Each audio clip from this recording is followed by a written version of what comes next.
দিন আগে এই মেশিনটার আমি ভিডিও দিয়েছিলাম।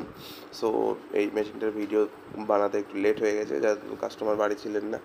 সো এই দেখতে পাচ্ছেন এই মেশিনটা হলো কনডেন্সার লিক হয়ে গেছে। আমি কনডেন্সারটাকে চেঞ্জ করে দেবো। এই যে দেখতে পাচ্ছেন আমি যে কয়েলটা এখানে থাকে সেই কয়েলটাকে ভালো করে ঘষে ঘষে চেক করে নিচ্ছি যাতে কয়েলে কোনো রকম লিকেজ টিকেজ আছে কি না।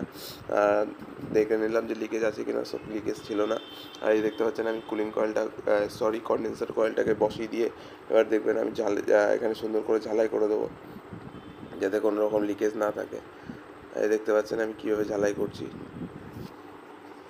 আমি এক্সট্রা পাইপ দিয়ে আমি দুটো পাইপকে একদম সুন্দর মতো ঝালাই করে দেবো। এই দেখতে পাচ্ছেন আমি ঝালাই করে দিচ্ছি। এবার আমি সেটিং করে নিলাম নিজের মতো করে। আর ওই যে দেখতে পাচ্ছেন এই ট্রের ভিতর দেখুন এই কপার পাইপটা রয়েছে।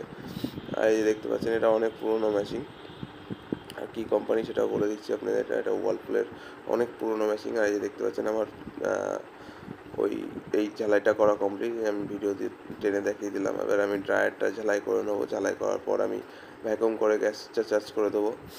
দেখতে পাবেন মেশিনটাকে এরকমভাবে আবারও রেডি করছি। আর এই যে দেখতে পাচ্ছেন আমি একদম সুন্দর মতো ঝালাই করার চেষ্টা করছি যাতে কোনো রকম লিকেজ না থাকে। এই দেখতে পাচ্ছেন একদম ফার্স্ট ক্লাস ঝালাই করা কমপ্লিট। এবার আমি ভ্যাকুয়ামে বসিয়ে দিচ্ছি। যতগুলো ঝালাই করার প্রয়োজন ততগুলো ঝালাই করে বা যেইভাবে মেশিনটাকে রেডি করার দরকার সেভাবে মেশিনটাকে রেডি করে তারপরে আমি ভ্যাকুয়ামটা বসিয়ে দিয়েছি। আর এই দেখতে পাচ্ছেন আমি গ্যাস চার্জ করবো তার আগে আমি সামনের ফ্রিজের কভারটাকে খুলে নিচ্ছি যাতে আমি দেখতে পারি বরফ আসছে কিনা, অথবা গ্যাস লাগবে, গ্যাস কমাতে হবে বা আদার্স অন্য কোনো রিজন আছে কিনা। তার জন্য আমি এই যে ফ্রন্ট কভারটা খুলে নিলাম। খুলে নেওয়ার পরে আমি দেখে নিচ্ছি। দেখুন এখানে হালকা হালকা বরফ আসা শুরু করছে। আর এই দেখতে পাচ্ছেন আমি পেছনে চলে এসেছি, আর একটু গ্যাস দিয়ে দিচ্ছি।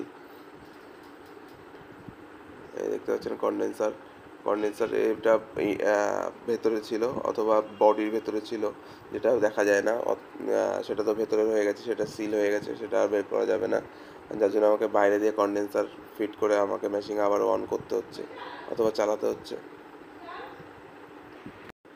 এই যে দেখতে পাচ্ছেন আমি সুন্দর মতো গ্যাস দিয়ে দিচ্ছি যেইটুকু গ্যাসের প্রয়োজন। আর এই যে দেখতে পাচ্ছেন আমি এবার গ্যাস দেওয়া কমপ্লিট। এবার আমি চেক করে নিচ্ছি যাতে কোনো রকমভাবে কোথাও লিকেজ না হয়ে যায়।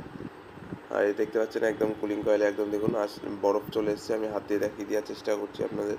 সো মেশিনটা একদম ফার্স্ট ক্লাস রেডি হয়ে গেছে, মেশিনের কোনো রকম প্রবলেম নেই। দেখুন মেশিনটা একদম পুরোপুরি বরফ চলে আসছে কিছুক্ষণই চালিয়েছি। সো আমার ভিডিও কেমন লাগছে, থ্যাংক ইউ ফর ওয়াচিং।